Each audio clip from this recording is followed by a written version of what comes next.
Hello student, online classes में आपका स्वागत है। हिमालय श्रृंखला के सीरीज़ 2 में हम लोग फिर से मिल रहे हैं। पार्ट 1 में आपने हिमालय की उत्पत्ति के संदर्भ में अध्ययन किया था। हिमालय की उत्पत्ति कैसे हुई थी, बहुत ही सरल तरीके से आपने अध्ययन किया। किस तरह से कोबर का क्या सिद्धांत था और किस तरह से हिमालय की उत्पत्ति है और किस तरह से 4 श्रृंखलाएँ बनी और चारों श्रृंखलाओं के संदर्भ में ब्रीफ में अध्ययन किया। आज हम लोग हिमालय श्रृंखला के सेकंड ज्ञान में हम लोग प्रस्तुत हुए हैं और अध्ययन करेंगे। इस सेकंड पार्ट में आपके बहुत सारा मैटर है, बहुत सारी चीज़ों को हम लोग अध्ययन करेंगे। और इसमें आप देखेंगे किस तरह से माउंट एवरेस्ट की जो विश्व की सबसे ऊंची चोटी है उसमें लोग आसानी से चढ़ जाते हैं, जबकि उससे कम हाइट आपका जो सेकंड हिमालय की चोटी है, यानी कह सकते हैं ट्रांस हिमालय के संदर्भ में, जहाँ पे लोग चढ़ नहीं पाते, दुर्घटनाएं होती हैं वैश्विक लेवल पे। ऐसा क्या रहस्य है जो माउंट एवरेस्ट पे तो लोग चढ़ जाते हैं लेकिन ट्रांस हिमालय में चढ़ने में उनको कठिनाई होती है। बहुत सारे हादसे हुए हैं, उनके संदर्भ में अध्ययन करेंगे। साथ साथ अन्य चीज़ों का भी अध्ययन करेंगे कि हिमालय का जो विस्तार क्षेत्र है, कैसे उत्तर से दक्षिण 4 श्रृंखलाएँ हैं और पूरब से पश्चिम से पूरब या पूरब से पश्चिम की जो विस्तार है उनका क्या क्या स्थिति है। जैसा कि आप देख रहे हैं यहाँ पे आपने बहुत सारी चीज़ों का आज एक साथ अध्ययन करेंगे। हिमालय के उत्तर से दक्षिण का विभाजन कैसे है और हिमालय का पश्चिम से या पूर्व से पश्चिम विभाजन या पश्चिम से पूर्व का विभाजन किन किन रूपों में है।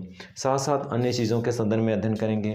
कैसे हिमालय के संदर्भ में क्या क्या महत्वपूर्ण बिंदु है, कौन कौन सी सबसे ऊंची चोटी है, इसके संदर्भ में अध्ययन करेंगे।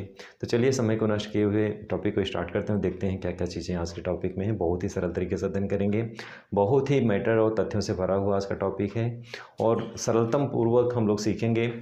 पार्ट 2 इस वीडियो में आप पार्ट 1 में बहुत सारी चीज़ों का आपने अध्ययन किया, पार्ट 2 में आप जो इसी श्रृंखला को आगे बढ़ा रहे हैं। क्योंकि हिमालय से रिलेटेड अगर आपको टॉपिक तैयार करना है तो एक वीडियो में संभव ही नहीं है, बहुत सारा चीज़ें हैं, एग्ज़ाम से रिलेटेड बहुत सारी चीज़ें आती हैं। एक दिन में पूरे ज्ञान को आप अपने माइंड में सेटअप नहीं कर सकते, उसके लिए लंबी श्रृंखला एक चलेगी। पूरा लगातार अध्ययन करेंगे तभी जब आके सभी क्वेश्चन को आप कवर कर पाएंगे, जो क्वेश्चन इससे से रिलेटेड एग्ज़ाम में पूछे जाते हैं। तो चलिए स्टार्ट करते हैं, देखते हैं क्या क्या चीज़ें हैं। जैसा कि आप पिछले वीडियो में आप देख चुके थे, हिमालय की 4 श्रृंखलाएँ थी। अब हम लोग उसी विभाजन को आगे बताएंगे। जैसा कि आप जानते हैं हिमालय की जो श्रृंखलाएँ हैं, बृहद हिमालय, लघु हिमालय और शिवालिक श्रेणियाँ, 3 श्रृंखलाएँ हैं यहाँ पे और एक श्रृंखला ऊपर है जिसे ट्रांस हिमालय के नाम से जाना जाता है। तो सबसे पहले विभाजन देखेंगे कि हिमालय का 2 विभाजन यहाँ पे हम आपको दिखाना चाह रहे हैं हिमालय को ही, यानी कैसे है। तो हिमालय का जो उत्तर से दक्षिण विभाजन है, यानी हिमालय का उत्तर से दक्षिण जो विस्तार है, ये आपका उत्तर है और नीचे साइड में दक्षिण है।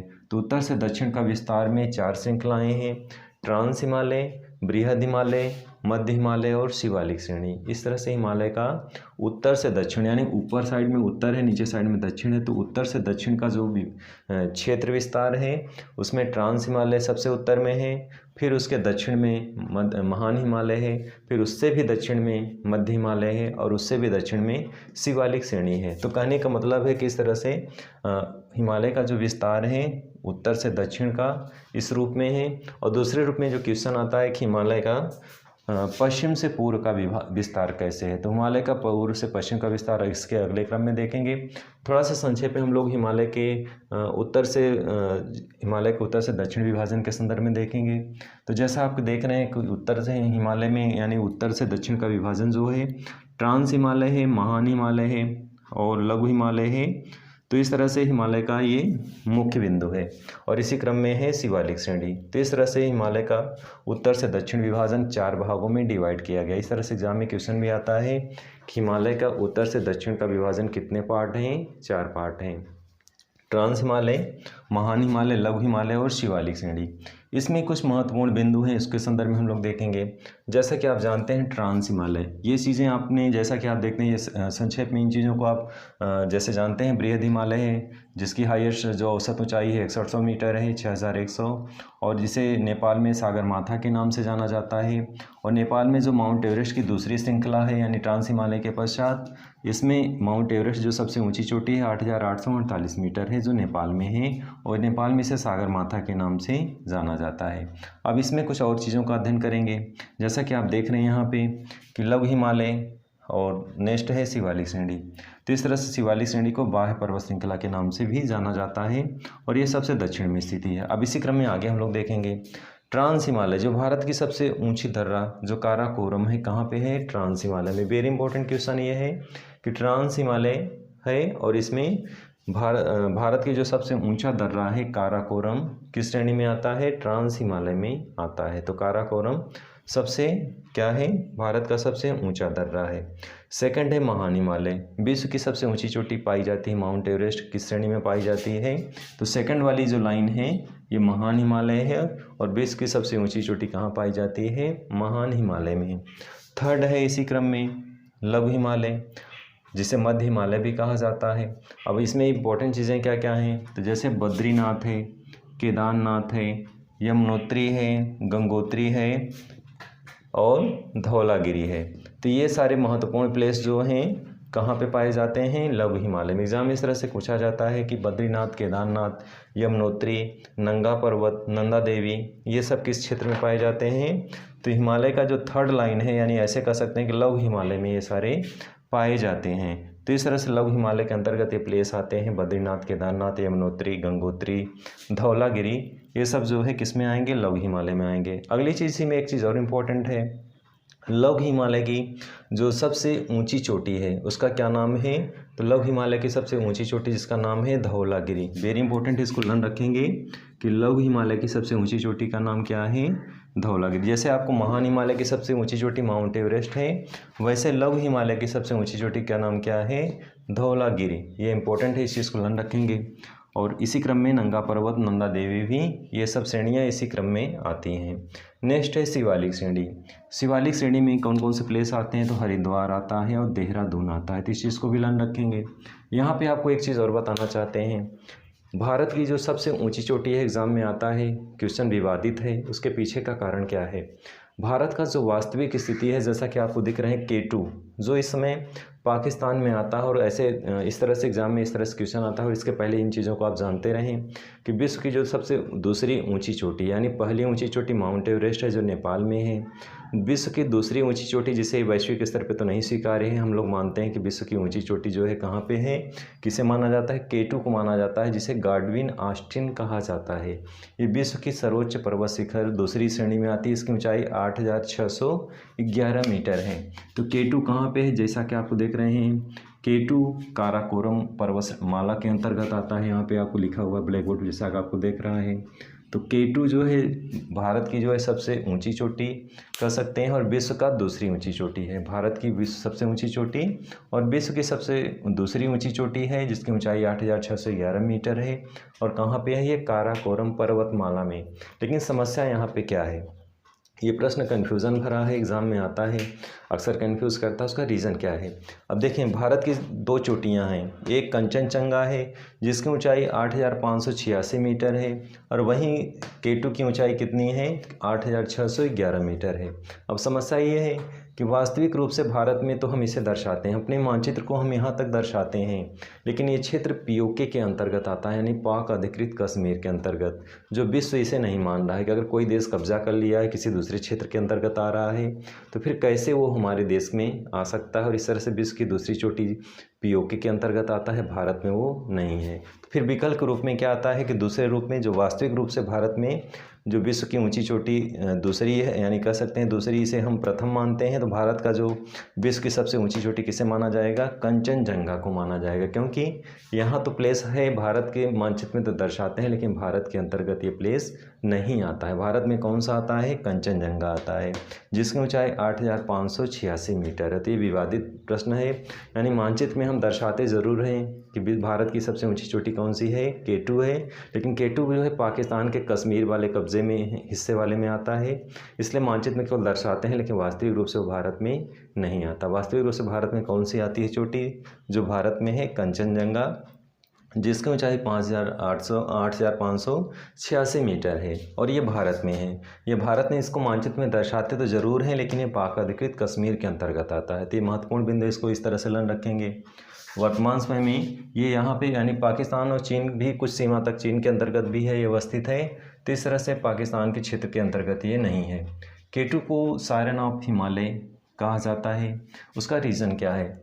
वर्ल्ड लेवल पे जैसा कि आप जानते हैं, माउंट एवरेस्ट की ऊंचाई 8848 मीटर है, और इसकी ऊंचाई 8611 मीटर है, यानी माउंट एवरेस्ट इसकी ऊंचाई कम है। लेकिन आपको पता होना चाहिए कि K2 को हिमालय पे लोग चढ़ नहीं पाते, उसका रीज़न क्या है। वह जबकि इसकी ऊंचाई भी कम है, माउंट एवरेस्ट की ज़्यादा है। तो उसके पीछे कहते हैं बहुत सारी दुर्घटनाएं होती हैं। एक आध्यात्मिक है, भगवान शिव का प्लेस वहाँ पे है, और उस वहाँ पे इस तरह से ऊंचाई पे जाने पे लोग एक्सीडेंट हो जाता है, मारे जाते हैं। बहुत सारी कहानियाँ हैं इसमें, आध्यात्मिक बहुत सारी चीज़ें हैं, मान्यताएँ हैं। लेकिन उसके पीछे का वैज्ञानिक रीज़न हम लोग को समझने का प्रयास करेंगे कि क्यों इस तरह से कैलाश पर्वत में भी लोग सफल नहीं हो पाते चढ़ने के लिए, K2 पे भी क्यों लोग नहीं जा पाते, क्या कारण उसका है। तो वैज्ञानिक स्टडी हम लोग करेंगे, साइंटिफिक रीज़न क्या क्या है उसके संदर्भ में अध्ययन करेंगे कि माउंट एवरेस्ट की ऊंचाई ज़्यादा है, K2 की ऊंचाई कम है, लेकिन फिर भी लोग माउंट एवरेस्ट पे ज़्यादा चढ़ते हैं और K2 की ऊंचाई चढ़ने में उनको समस्याएं आती हैं, बहुत सारी दुर्घटनाएं होती हैं, पर्वतारोही मारे जाते हैं। उसके पीछे हम लोग उन चीज़ों का भी अध्ययन करेंगे। तो जैसा आप देख रहे हैं यहाँ पे K2 यहाँ पे है जम्मू कश्मीर में, आपको मानचित्र में दर्शाना होता है, कहाँ पे दर्शाएंगे, जम्मू कश्मीर में। कंचनजंगा जो भारत की ऊंची चोटी मानी जाती है, कहाँ पे है, सिक्किम में है, जिसकी ऊंचाई कितनी है, 8,586 मीटर। अब हम लोग थोड़ा सा कंपेयर करेंगे कि K2 पे लोग जाने में क्यों दुर्घटनाएं होते हैं जबकि ऊंचाई कम है, क्यों लोग नहीं चढ़ पाते, और वहीं माउंट एवरेस्ट की ऊंचाई ज़्यादा है तो क्यों वहाँ ज़्यादा चढ़ पाते हैं। जिसकी ऊंचाई ज़्यादा होनी चाहिए उस पर चढ़ने में और कठिनाई होनी चाहिए, जबकि K2 की ऊंचाई कम है लेकिन यहाँ पे लोग नहीं चढ़ पाते। बहुत पर्वतारोही जो है 2008 में गए थे, 11 पर्वतारोही मारे गए थे। बहुत सारे लोग मारे जाते हैं, बचते कम है, चांस बहुत कम ही बचता है मरने के पीछे का। बहुत सारी फैक्टर है, उन चीज़ों का हम लोग स्टडी करेंगे। तो चलिए देखते हैं क्यों चुनौती भरा सफ़र है K2 का। जैसा आपको ब्लैक बोर्ड पर दिख रहा है, बेस कैंप तक पहुंचना क्या होता है, चुनौतीपूर्ण होता है। जहाँ पे आपको बेस कैंप लगाए जाते हैं और वहाँ से आप स्टार्ट करते हैं पर्वतारोही आगे चढ़ने के लिए पहाड़ियों की चोटी पे, और अगर कोई दुर्घटना हो जाती है, कोई प्रॉब्लम्स होती है, तो बेस कैंप तक पहुँचना माउंट एवरेस्ट में आसानी होता है क्योंकि रास्ते ढालदार हैं। लेकिन K2 की जो पोजीशन है वो इस तरह से है, एकदम त्रिभुज जैसा आकार है। तो स्टेप बाय स्टेप हम लोग समझते हैं कि बेस कैंप तक पहुँचना चुनौतीपूर्ण है, रास्ते क्लियर नहीं हैं, यानी K2 के रास्ते क्लियर नहीं हैं और माउंट एवरेस्ट के रास्ते क्लियर हैं, आसानी से लोग बेस कैंप तक पहुँच जाते हैं। अगली चीज़, K2 में लोग पर्वतारोही कम आते हैं, माउंट एवरेस्ट के पर्वतारोही वैश्विक लेवल पे ज़्यादा आते हैं। उसके पीछे का कारण क्या है, K2 पाकिस्तान के अधिकृत क्षेत्र में आता है। पाकिस्तान एक गरीब और निर्धन देश है और इसके साथ साथ उसका इंटरेस्ट भी उतना नहीं है पर्यटन के क्षेत्र में, और पर्यटन के क्षेत्र में विकास न होने के कारण सुविधाएं पर्वतारोहियों को नहीं मिल पाता, सुरक्षा नहीं मिल पाता, कोई एक्सीडेंट होता है तो ट्रीटमेंट नहीं हो पाता, बचाव कार्य नहीं हो पाता है। और वहीं दूसरी तरफ जो है माउंट एवरेस्ट में जो लोग वहाँ जाते हैं उनकी सुरक्षा व्यवस्था ज़्यादा है, बचाव कार्य त्वरित हो जाता है, बेस कैंप तक पहुँचना आसान है। और इस तरह से ये दोनों को कंपेयर करते हैं तो ये चीज़ें निकल के आती हैं कि यहाँ पे जो पर्वतारोही आते हैं उनको सुविधाएं ज़्यादा हैं माउंट एवरेस्ट पे जाने पे, और K2 पे जो आते हैं उनकी व्यवस्थाएं कम हैं। अगले स्टेप में चलते हैं, अगला चुनौतीपूर्ण सफ़र क्यों है K2 में और माउंट एवरेस्ट पे क्यों आसानी है। तो जैसा आप देख रहे हैं, पाकिस्तान निर्धन देश है, सुविधाओं के अभाव के कारण ऐसा नहीं हो पाता है। नेक्स्ट क्रम में चढ़ेंगे, पहाड़ त्रिकोण है, जैसा कि आप यहाँ पे मानचित्र में आपको प्रयास किए हैं बताने का कि जैसे कोई चीज़ त्रिभुज आकार में है, जब कोई चीज़ त्रिभुज आकार में होता है और कोई पर्सन उस पर जब चढ़ता है तो इतना ढाल इतना तीव्र होता है, डायरेक्टली होता है कि ज़रा सा पैर फिसलेगा तो सीधे खाई में गिरेगा। जबकि माउंट एवरेस्ट पे बीच बीच में स्टेप बाय स्टेप ढाल तो है, ढालदार तो है, लेकिन डायरेक्ट त्रिभुज आकार नहीं बल्कि थोड़ा सा ऐसे है।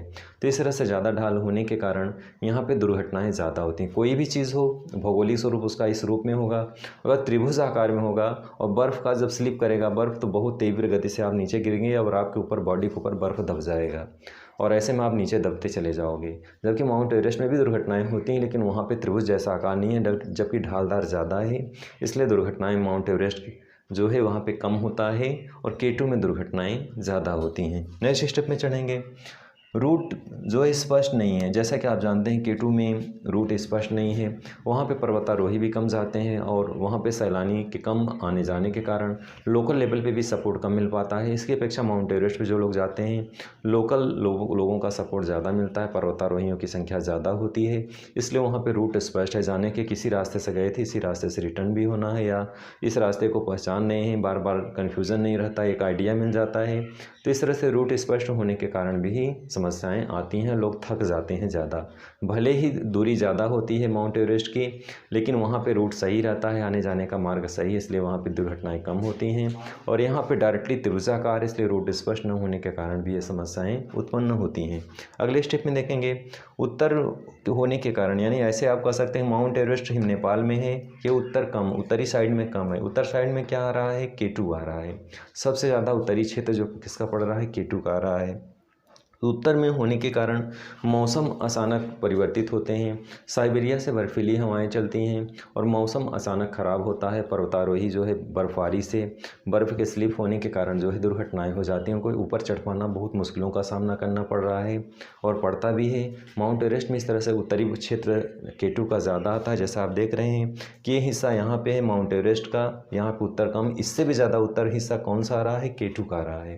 तो उत्तर में होने के कारण मौसमी परिवर्तन जो होता रहता है, मौसमी दशाएं चेंज होती रहती हैं और इसके कारण जो है बर्फबारी होती है, पर्वतारोही मारे जाते हैं, एक्सीडेंट होता है। तो ये भी एक फैक्टर है उत्तरी और दक्षिणी छोर में होने के कारण, यानी उत्तरी हिस्सा K2 में ज़्यादा है माउंट एवरेस्ट की अपेक्षा, तो ये भी एक फैक्टर है। नेक्स्ट क्रम में चलते हैं, उत्तर में होने के कारण ये स्थितियाँ होती हैं। अगला है कंपनी और गाइड का अभाव। जैसा कि आप जानते हैं किसी भी प्लेस में जब आपको एक्सपीरियंस कम रहता है, गाइड मिलते हैं, कंपनियां जो है वर्क करती हैं, बड़े बड़े लोग बहुत सारी चीज़ें उनको अवेलेबल कराते हैं कि आपको कैसे पहाड़ियों पे चढ़ना है, किस तरह से चढ़ना है, आपको एक्सपीरियंस बताते हैं, बहुत सारे अनुभव बताते हैं और उनके थ्रू आप जो है आगे कार्य करते हैं। तो जो बड़ी बड़ी कंपनियां वर्क करती हैं, माउंट एवरेस्ट में ज़्यादा वर्क करती हैं और वहीं पे K2 में कंपनियां कम वर्क करती हैं। गाइड जितने आपको अवेलेबल होंगे माउंट एवरेस्ट, उतने गाइड आपको K2 में नहीं मिलेंगे। तो गाइड और कंपनियों के अवेलेबल होने के कारण माउंट एवरेस्ट में चढ़ने पे दिक्कतें कम आती हैं, जबकि K2 में समस्याएं ज़्यादा आती हैं। तो ये भी एक फैक्टर है जिसके कारण जो है इसका लोग चढ़ने में उनको कठिनाई होती है, एक्सपीरियंस उनको नहीं मिल पाता। नेक्स्ट क्रम में माउंट एवरेस्ट की अपेक्षा ये अधिक क्षेत्र उत्तरी में है। तो जैसा इसके पहले हम लोग चर्चा कर लिए हैं कि उत्तरी क्षेत्र होने के कारण यहाँ पे मौसमी परिवर्तन अचानक हो जाता है, अचानक बर्फबारी होने लगती है, अचानक मौसम बदल जाता है, उनके प्रतिकूल हो जाता है, जिससे दुर्घटनाएं होती हैं। और जैसा कि आप जानते हैं 2011 में 11 पर्वतारोही एक साथ मारे गए थे। तो इस तरह से बड़ी संख्या में यहाँ पर हमने आपको एक आंकड़ा भी दिखाया है कि यहाँ पर मरने वालों की संख्या K2 में 25% की दर है, यानी 25% लोग मारे गए हैं यहाँ पर, और वहीं एवरेस्ट में 6.5 है। तो दोनों में कंपैरिजन करेंगे तो यहाँ पे मृत्यु दर 25% है और यहाँ पे 6.5% है, यानी दोनों में इतना अंतर है कि माउंट एवरेस्ट में मरने वालों की संख्या 6.5% है और K2 पे मरने वालों की संख्या 25% है। तो इस तरह से कंपेयर करने में K2 में मरने वालों की संख्या ज़्यादा निकल के आती है।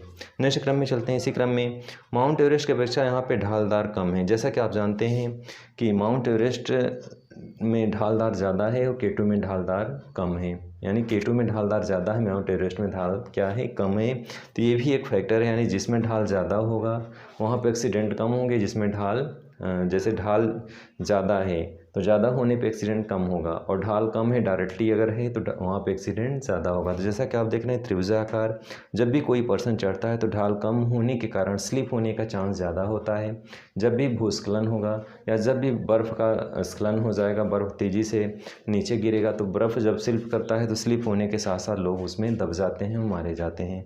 जबकि माउंट एवरेस्ट में ढाल जो है ज़्यादा है, इसलिए एक्सीडेंट वहाँ पे कम होते हैं। तो यहाँ पे कुछ दिखाने का प्रयास किया है किस तरह से त्रिभुजाकार आकृति है K2 का, और लोग जब चढ़ते हैं ऊंचाई पे तो बर्फ़ जो है स्लिप करता है और ऐसे कंडीशन में लोग नीचे गिर जाते हैं, बर्फ़ से दब के मारे जाते हैं। तो इसी के कारण ये दुर्घटनाएं ज़्यादा होती हैं, जिसके कारण मृत्यु दर इसकी 25% है, जबकि माउंट एवरेस्ट में 6.5 है। तो इतना कंपेयर करने पे जो है इतना आंकड़ों में अंतर आता है। जैसा कि आप जानते हैं K2 पे अब तक 246 लोग चढ़ चुके हैं इस पे, और माउंट एवरेस्ट पे 2238 लोग जा चुके हैं, यानी दोनों के आंकड़ों में भी देखेंगे तो K2 पे जाने वालों की संख्या कम है और वहीं पे माउंट एवरेस्ट पे जाने वालों की संख्या ज़्यादा है। तो इस तरह से ये सारे आंकड़े हैं और इस तरह से इसका K2 का चुनौतीपूर्ण सफ़र है, बहुत समस्याएं आती हैं चढ़ने में, इसलिए दिक्कतें आती हैं, लोग मारे जाते हैं, और ये सारा ये फैक्टर है, आपको जानना चाहिए कि ये चीज़ें हैं जिनके कारण ये समस्याएं आती हैं। डे स्टूडेंट इसी क्रम में आगे हम लोग बढ़ेंगे। जैसे कि आप देख रहे हैं हिमालय के उत्तर दक्षिण विभाजन आपने एकदम स्पष्ट कर लिया कि हिमालय का उत्तर से दक्षिण विभाजन इन रूपों में है। अगले स्टेप में हम लोग अध्ययन करें हिमालय का पश्चिम से पूर्व विभाजन। तो उत्तर से दक्षिण विभाजन आपने अध्ययन किया 4 श्रृंखलाओं के संदर्भ में। अगले स्टेप में इसी में हम लोग सीखेंगे कि हिमालय का यहाँ पे जो विभाजन है, जैसा कि आपको ब्लैक बोर्ड दिख रहा है, पश्चिम से पूर्व विभाजन, इसको भी मानचित्र में दर्शाने के लिए आता है और पूछता है कि किस तरह से विभाजन है। तो पश्चिम से पूर्व का विभाजन जो है पंजाब हिमालय है, कुमायूं हिमालय है, नेपाल हिमालय है और असम हिमालय है। जैसे हिमालय का उत्तर से दक्षिण का विभाजन भी 4 भागों में किया गया था, वैसे हिमालय का पश्चिम से पूर्व विभाजन भी 4 भागों में किया गया है। एकदम स्पष्ट है, ये भी 4 विभाजन है और ये भी 4 विभाजन है। उत्तर से दक्षिण का विभाजन ट्रांस, महान, लघु और शिवालिक श्रेणी में विभाजित किया गया है और हिमालय का पश्चिम से पूर्व का विभाजन पंजाब, कुमायूं, नेपाल और असम हिमालय में डिवाइड किया गया है। तो इस मैटर को थोड़ा सीरीज करते हैं, इसी के बाद जो है जो पश्चिम से पूर्व का विभाजन है इसका स्टडी करते हैं। हेलो स्टूडेंट, अभी आपने अध्ययन किया है हिमालय का उत्तर से दक्षिण का विस्तार, जिसके 4 पार्ट थे। हिमालय के उत्तर से दक्षिण का विस्तार जिसमें ट्रांस हिमालय, महान हिमालय, मध्य हिमालय और शिवालिक श्रेणी थी। तो जैसे उसके 4 पार्ट थे, उसी क्रम में हम लोग अध्ययन करेंगे हिमालय का पश्चिम से पूर्वोत्तर विस्तार क्या है। तो जैसा ब्लैक बोर्ड आप दिख रहा है, हिमालय का पश्चिम से पूर्वोत्तर जो विभाजन है उसके भी 4 पार्ट हैं। पंजाब हिमालय है, कुमायूं हिमालय है, नेपाल हिमालय है और असम हिमालय है।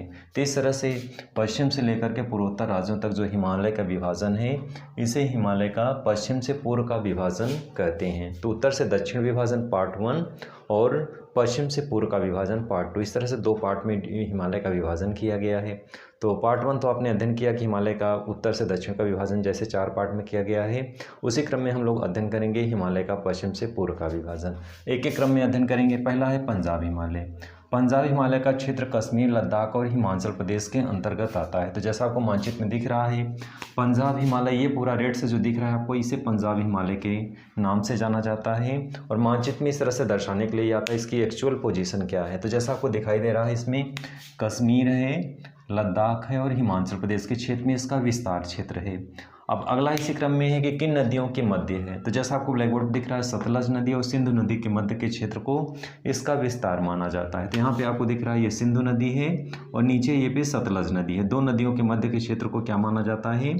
पंजाब हिमालय कहा जाता है। हालांकि लद्दाख क्षेत्र में भी इसके अंतर्गत आता है, लेकिन एक सिद्धांत, एक थ्योरी जो बोला जाता है केवल कि 2 नदियों के मध्य कौन सा हिमालय आता है। तो आप इस रूप में जानते रहें कि 2 नदियां मध्य हैं, कौन कौन सा है? सिंधु नदी और सतलज नदी है। तो 2 नदियों के मध्य जो है कौन सा हिमालय क्षेत्र आता है? पंजाब हिमालय। हालांकि क्षेत्र इसका आगे भी है, लेकिन चूंकि सिद्धांत रूप में कि 2 नदियों का मध्य कौन सा हिमालय आता है, नाम दे देगा नदियों का एग्जाम में कि सिंधु नदी है और सतलुज नदी है। तो पंजाब हिमालय का इस रूप में भी क्वेश्चन आ जाता है कि पंजाब हिमालय किन 2 नदियों के मध्य विस्तृत है।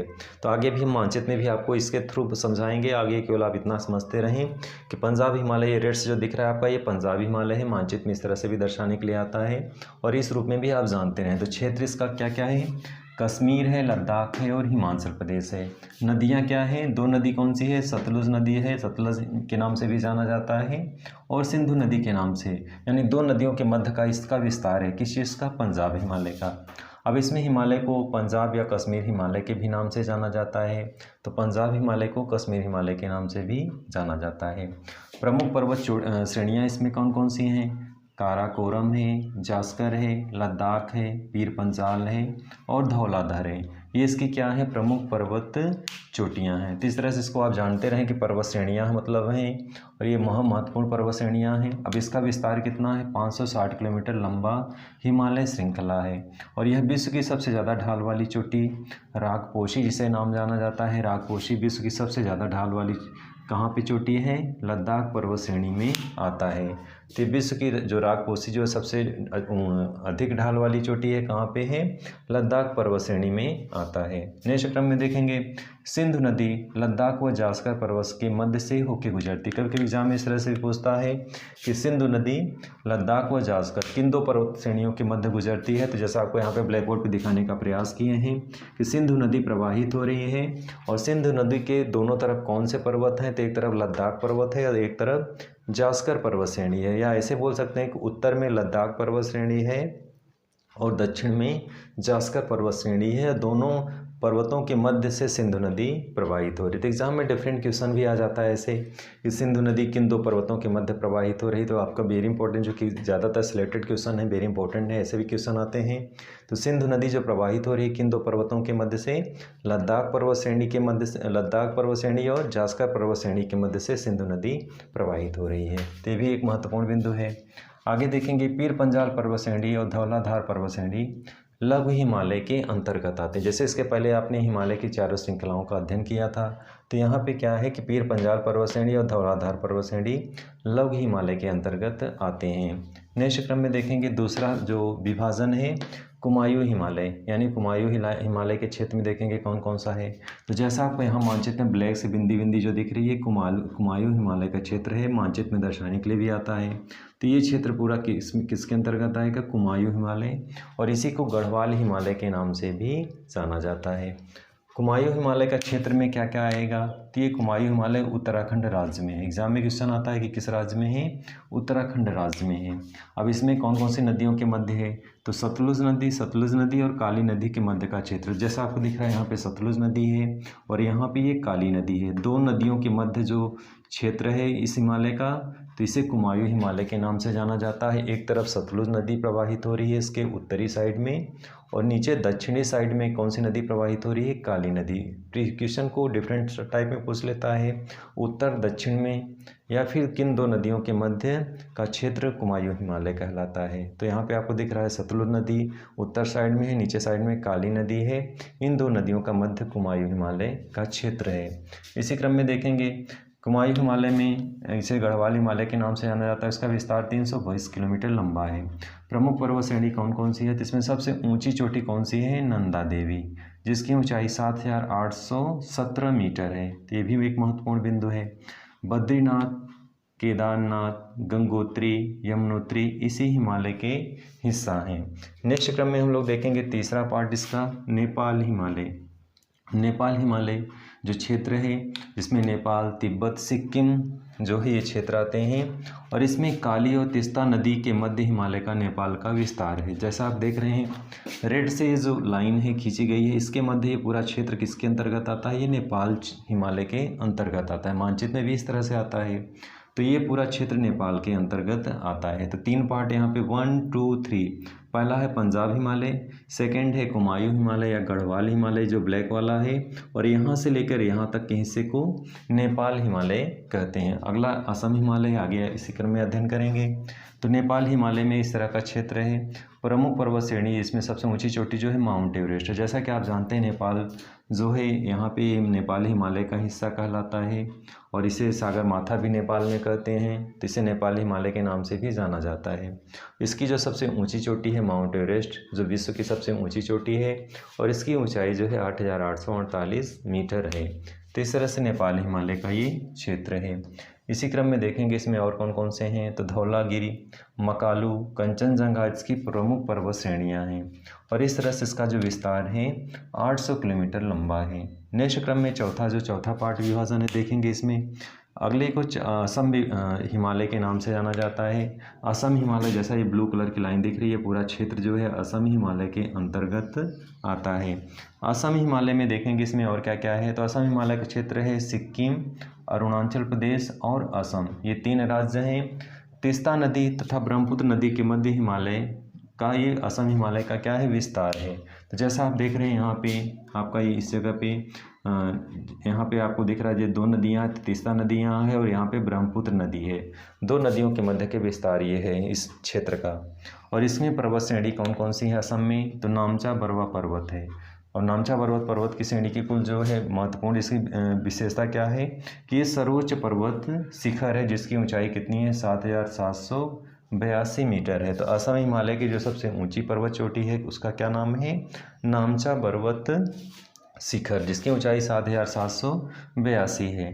तो ये मुख्य इसका बिंदु है। इसी क्रम में है कुला कांगड़ी, ग्यालापेरी आदि इसके क्या हैं, प्रमुख पर्वत श्रेणियां हैं। तो डियर स्टूडेंट, इस तरह से आपने अध्ययन किया कि हिमालय का जो क्षेत्र विस्तार है उत्तर से दक्षिण का 4 श्रेणियां हैं, ट्रांस हिमालय, महान हिमालय, मध्य हिमालय, शिवालिक श्रेणी। और जब एग्जाम में इस तरह से भी पूछा जाता है कि पश्चिम से पूर्वोत्तर विस्तार क्या कहलाता है, तो उसके भी 4 पार्ट आपने अध्ययन किया कि हिमालय का पश्चिम से पूर्वोत्तर विभाजन पंजाब हिमालय, कुमायूं हिमालय, नेपाल हिमालय और असम हिमालय के अंतर्गत आता है।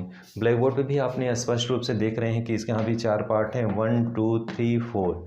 यहाँ पे आपका पंजाब हिमालय है, सेकंड आपका यहाँ पे कुमायूं हिमालय, थर्ड आपका नेपाल हिमालय और फोर्थ आपका यहाँ पे असम हिमालय। तो यहाँ पे भी 4 पार्ट आपने अध्ययन किया। अब यहाँ पे भी संक्षेप में कुछ प्रयास किया गया है बताने के लिए आपको। जैसे यहाँ पूछता है पंजाब हिमालय किन 2 नदियों के मध्य प्रवाहित हो रही है, तो यानी पंजाब हिमालय जो है दोनों तरफ कौन कौन सी नदियाँ हैं, ऐसे एग्जाम में क्वेश्चन आता है कि पंजाब हिमालय के दोनों तरफ या उत्तर और दक्षिण में कौन नदी है। तो उत्तर साइड में सिंधु नदी है, दक्षिण साइड में क्या है, सतलज नदी है और इसका विस्तार 560 किलोमीटर लंबा है पंजाब हिमालय का। अगला क्वेश्चन इस तरह से वेरी इंपॉर्टेंट आता है, कुमायूं हिमालय किन 2 नदियों के मध्य का विस्तार क्षेत्र है। तो बीच में आपका जो बनाया है वह दिख रहा है, ये कुमायूं हिमालय है। अब कुमायूं हिमालय के क्वेश्चन में पूछता है कि उत्तर साइड में कौन सी नदी प्रवाहित होती है, सतलुज नदी। दक्षिण साइड में कौन सी नदी प्रवाहित होती है, काली नदी। इसी क्रम में पूछता है नेपाल हिमालय का जो क्षेत्र है किन 2 नदियों के मध्य का विस्तार क्षेत्र है नेपाल हिमालय का। तो उत्तरी साइड में काली नदी है और दक्षिण साइड में तीस्ता नदी है। इन 2 नदियों के मध्य का जो क्षेत्र है वो नेपाल हिमालय है। नेक्स्ट क्रम में आपने देख रहे हैं ब्लैक बोर्ड पे, लास्ट में आपका असम हिमालय है। असम हिमालय किन 2 नदियों के मध्य है, तो असम हिमालय उत्तर साइड में तीस्ता नदी है और ब्रह्मपुत्र नदी दक्षिण साइड में है। तो इस तरह से 4 पार्ट इसके हैं, पश्चिम से पूर्वोत्तर क्षेत्र तक का विस्तार क्षेत्र को 4 भागों में हिमालय को डिवाइड किया गया है और चारों पार्ट में कौन कौन से नदियों के मध्य ये हिमालय का क्षेत्र है। तो रिएक्शनाथ ने बहुत सरल तरीके से अध्ययन किया कि हिमालय के 2 पार्ट मुख्य थे, जैसा कि आपने अध्ययन किया कि उत्तर से दक्षिण और पश्चिम से पूर्वोत्तर क्षेत्र का विस्तार क्या क्या है। और ये भी बहुत सरल तरीके से अध्ययन किया कि किस तरह से जो हिमालय हैं अलग अलग पार्ट में किन 2 नदियों के मध्य उसका क्या विस्तार है। तो वीडियो अच्छा लगा हो तो लाइक और सब्सक्राइब करें। आपके लिए हमेशा कुछ नए तरीके से, नए एक्सपीरियंस के साथ, नई चीज़ों के साथ आपके सामने वीडियो प्रस्तुत करते हैं। आपका सहयोग बहुत ज़रूरी है, ज़्यादा से ज़्यादा सहयोग प्रदान करें। अगले वीडियो में फिर से मिलेंगे पार्ट 3 को लेकर के और कुछ महत्वपूर्ण बिंदु उसमें रहेंगे। तब तक के लिए धन्यवाद।